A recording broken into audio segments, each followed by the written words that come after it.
আসসালামু আলাইকুম প্রিয় দর্শক শ্রোতা। এখন আমরা যে জায়গাটাতে অবস্থান করছি এটা হচ্ছে কাতারের দাফনা শহর বলা হয়। কাতারের এটা হচ্ছে দাফনা শহর। এখানে মূলত আপনার কাতারের ভিতরে রাস্তার সাইডে আপনার যেসব গাছগুলো, আমরা কাতারে তো সব জায়গাতে গাছ থাকে না আসলে।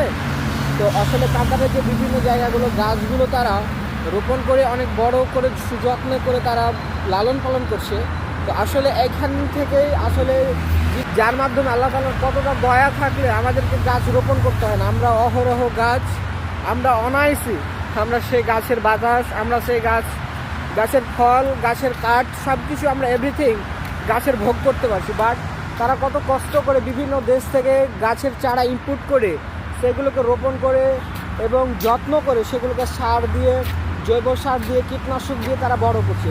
রাস্তার পাশে দেখেন এই যে সুন্দর রাস্তার পাশে তারা শুধু গাছ লাগানোর জন্য প্রায় কয়েকশো বিলিয়ন ডলার তারা এইসব কৃষি খাতে তারা ব্যয় করে। যেসব কৃষি খাতগুলো হচ্ছে বিভিন্ন রাস্তা, বিভিন্ন ঘাটের পাশে আপনার গাছ রোপণ করছে, যেখানে মানুষ সুন্দরভাবে নিঃশ্বাস নিতে পারে এবং ফ্রেশ নিঃশ্বাসটা তারা পায়, ফ্রেশ অক্সিজেনটা তারা পায়।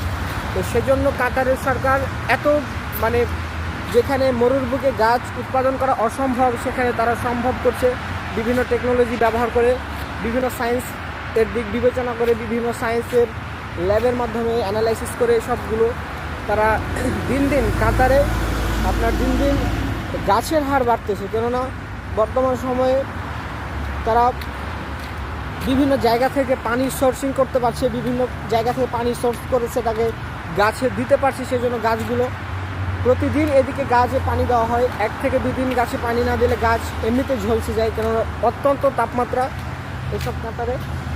তো আল্লাহ তাআলা আমাদেরকে অনেক ভালো রেখেছে বাংলাদেশকে। আসলে আমাদের দেশ বাংলাদেশ, সোনার বাংলাদেশ। যদি আমরা এখন দেশ সোনার হলে তো হবে না, দেশের মানুষগুলোকে সোনার হতে হবে। ইনশাআল্লাহ আশা করি দেশের প্রত্যেক মানুষ সোনারূপেই ফিরবে কোনো একদিন না কোনো একদিন।